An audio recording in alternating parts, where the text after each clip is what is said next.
Welcome to the WHHI-TV Daily News. I'm your host, Robyn Zimmerman. Let's begin with a few news headlines.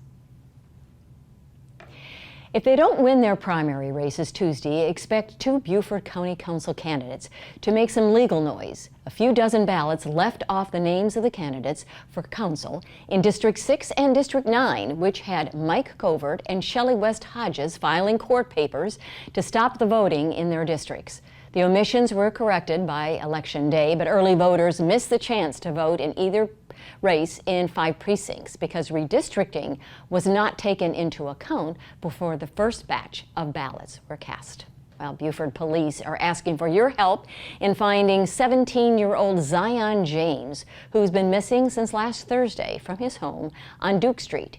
He was reported missing on Sunday, and he's described as 6'1", 160 pounds, with black twisted hair and a closely shaved mustache, and a goatee as well. Please call the Beaufort police if you have seen him.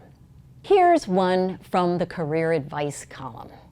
We've heard so much about the supply chains in recent months being a huge hindrance to our economic recovery. Well, the Technical College of the Lowcountry is now offering a logistics and supply chain management certificate program that covers all the skills needed to qualify for numerous supply chain jobs.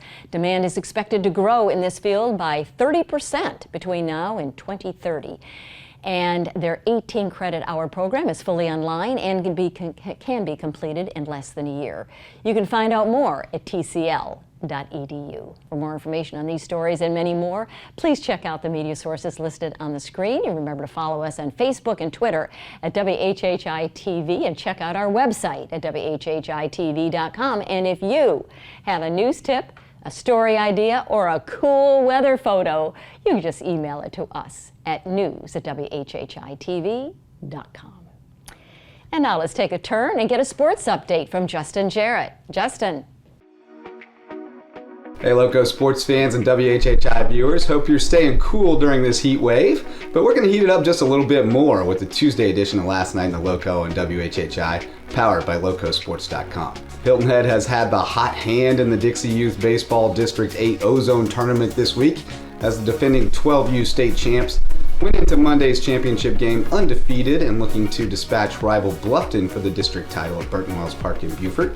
It was a pitching duel early until Eli Elam launched a 2-run blast to set off a 4-run 5th inning and give Bluffton a 4-1 lead with just 6 outs standing between them and an if-necessary game for all the marbles.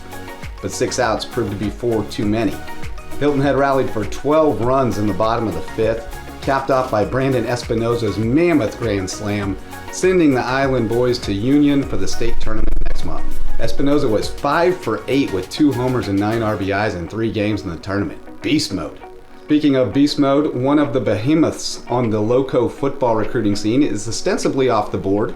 It's non-binding, of course, but Beaufort High defensive lineman Iman Smalls announced his commitment to West Virginia University on social media over the weekend. Smalls is the number 10 recruit and number 2 defensive lineman in South Carolina for the class of 2023, according to Prep Red Zone.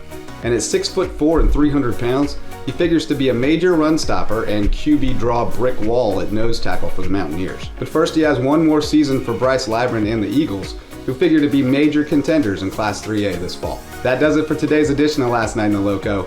We'll be back tomorrow to round up all the biggest stories from the Lowcountry sports scene. For Loco Sports and WHHI, I'm Justin Jarrett. Until next time, go Loco. Thank you, Justin. Okay, Maria, it is so hot. You want to give us an update to see if those temperatures are going to cool down? Thanks, Robyn. All right, let's take a look at the weather for this week. So it looks like Wednesday, it's going to be partly cloudy in all 3 areas. Hilton Head's going to have a high of 91, low of 79.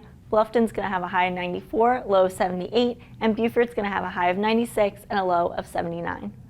The sunrise for Wednesday is going to be at 6:15 and sunset's going to be at 8:31. Taking a look at the beach tides, high tide's going to be at 10:35 a.m. and low tide's going to be at 5:42 p.m.